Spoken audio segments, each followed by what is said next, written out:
नवरात्रि के तीसरे दिन माँ दुर्गा के तीसरे स्वरूप माँ चंद्रघंटा की पूजा की जाती है। माँ के मस्तक पर घंटे के आकार का अर्धचंद्र होने के कारण ही इनका नाम चंद्रघंटा पड़ा। चंद्रघंटा माँ अपने घंटे की टंकार से सभी शत्रुओं का नाश करती है। मान्यता है कि इनके घंटे की टंकार से ही राक्षसगण और असुर थर-थर कांपने लगते हैं।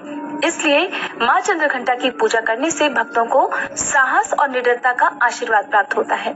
माँ चंद्रघंटा की 10 भुजाएं हैं और 3 नेत्र हैं।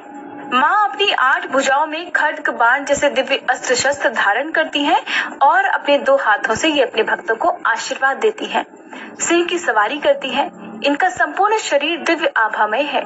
माँ चंद्रघंटा की पूजा करने से भक्तों का हर प्रकार से कल्याण होता है। माँ का प्रेरक सुनहरा और पीला है, इसलिए माँ की पूजा में इन वस्त्रों का ध्यान देना चाहिए और माँ को अर्पित करते समय आप आज के दिन लाल फूल भी माँ को अर्पित कर सकते हैं। वैसे भी देवी माँ को लाल रंग अत्यंत प्रिय होता है, चाहे वो माँ दुर्गा के कोई भी स्वरूप की पूजा की बात हो। माँ दुर्गा के चंद्रघंटा स्वरूप को आज के दिन केवड़े का जल अर्पित करना चाहिए। हो सके तो केवड़े के जल से उन्हें स्नान कराएं या केवड़े के जल की छींटे देनी चाहिए। आज के दिन माँ को गाय का कच्चा दूध अर्पित किया जाता है। दूध से बनी मिठाइयों का भोग और कोई भी मौसमी जो कि पीले रंग का फल हो तो ज्यादा शुभ रहेगा, अर्पित किया जाता है।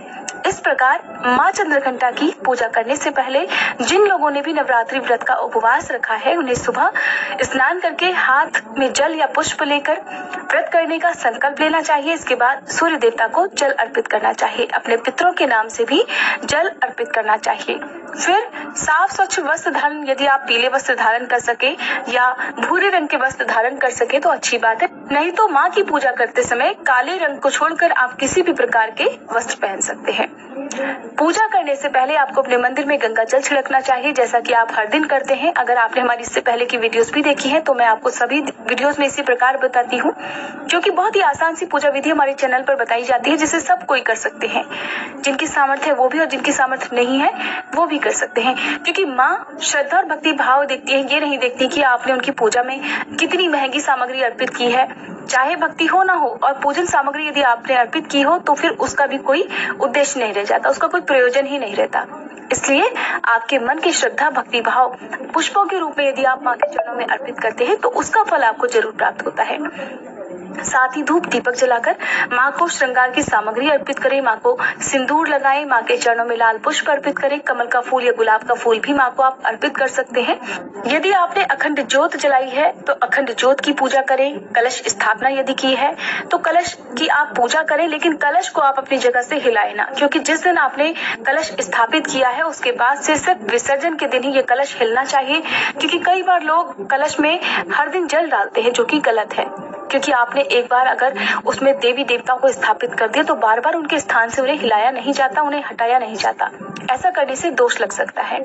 इसके बाद आप हाथ जोड़कर माँ का ध्यान करें, माँ से क्षमा याचना करें, ताकि इससे पहले के व्रतों में यदि जाने अनजाने में आपसे कोई भी गलती हुई हो, कोई भी ऐसे काम हुए हो जो नहीं होने चाहिए, तो उसके लिए देवी माँ आपको क्षमा कर सके। फिर श्री दुर्गा सप्तशती का पाठ करें, व्रत की कथा पढ़ें और सुनें, जिसे मैं इस वीडियो में ही आपको सुनाऊंगी। फिर दुर्गा चालीसा का पाठ करें, माँ दुर्गा के पूजन मंत्रों का जाप करें, जो भी अभी आपको पता चलेंगे। फिर उसके साथ ही आपको भोग लगाना है। भोग में मैं आपको बता चुकी हूँ।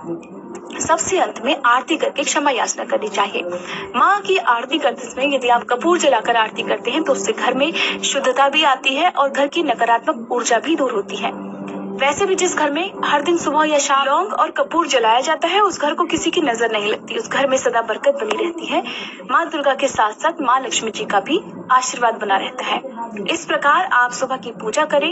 यदि आप उपवास नहीं भी रखते हैं तब भी आपको माँ चंद्रघंटा की विधि विधान से पूजा करनी चाहिए। आज की पूजा में जो सबसे जरूरी बात है वो ये कि माँ चंद्रघंटा की पूजा करते समय आज के दिन अपने मंदिर में घंटी आप जरूर बजाएं। कुछ देर तक आप बड़े प्रसन्न मन से बिल्कुल श्रद्धा और भक्ति भाव के साथ माँ का ध्यान करते हुए घंटी बजाएं और इस प्रकार ध्यान करें कि मानो आपके जीवन के सारे दुख, आपकी सारी विपदाएं माँ चंद्रघंटा इस घंटी की आवाज से ही दूर कर रही है। माँ चंद्रघंटा की पूजा करते समय इन मंत्रों का जाप किया जाता है। हाथ में पुष्प लेकर आपको मंत्रों का जाप करना चाहिए। इसके बाद जब मंत्रों का जाप पूरा हो जाए तो आप श्रद्धा के साथ ये पुष्प माँ के चरणों में अर्पित कर सकते हैं। माँ चंद्रघंटा का बीज मंत्र है ओम देवी चंद्रघंटाय नमः। स्तुति मंत्र है या देवी सर्वभूतेषु माँ चंद्रघंटा रूपेण संस्थिता नमस्तस्यै नमस्तस्यै नमस्तस्यै नमो नमः। माँ का प्रार्थना मंत्र है पिंडज प्रवरारूढ़ा चंडकोपास्त्र कैर्युता प्रसादम तनुते मह्यम चंद्रघंटेति विश्रुता। ऊपर स्क्रीन पर आपको माँ चंद्रघंटा की आरती दिख रही है, आप इसे पूजा करते समय आराम से बोल सकते हैं। बहुत से लोग कहते हैं कि आप आरती गाकर सुनाइए, तो मैं आपको बता दूं कि मेरी सिंगिंग बिल्कुल भी अच्छी नहीं है और ऐसा ना हो कि मैं आरती गाऊं और आप लोग वीडियो देखना ही बंद कर दें।